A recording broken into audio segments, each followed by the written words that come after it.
Hello' everyone, আপোনালোকৰ সকলোৰে ভালনে? আজি মই অসমীয়া এখন জনপ্ৰিয় ব্যঞ্জন দহি কচু বুট দি ভাজি কৰিবলৈ ওলাইছোঁ।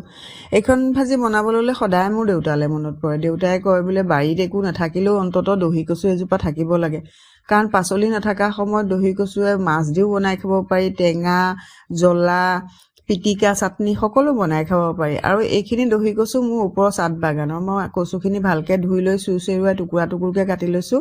আৰু ইয়াতে 2টা আলু, এফাল পিঁয়াজ আৰু বুট কেইটামানো দিছোঁ। এতিয়া পটাত মই কেঁচা জলকীয়া, তাৰপিছতে নহৰু, লং, ইলাচি, জিৰা, জালুক এইখিনি ভালকৈ পিচি লৈছোঁ। আৰু এনেকুৱা পটাত পিচি ল'লে সাধাৰণতে তৰকাৰীখনৰ টেষ্টটো ভাল হয়। এতিয়া কেৰাহীত তেল গৰম কৰি তাতে পিঁয়াজ আৰু তেজপাত দি পেলাই পিছা মছলাখিনি দি নিমখ হালধি দি ভালকৈ ভাজি লৈছোঁ। আৰু যেতিয়া সেইখিনি ভাজা হৈছে তাত মই কচুখিনি দি পেলাই অকণ পানী ছটিয়াই ঢাকন মাৰি মাৰি মই ভাজিছোঁ। আৰু সিজোতে থেতেলিয়াই দিছোঁ। থুপথুপীয়া হোৱাৰ পিছত নমাই থৈছোঁ।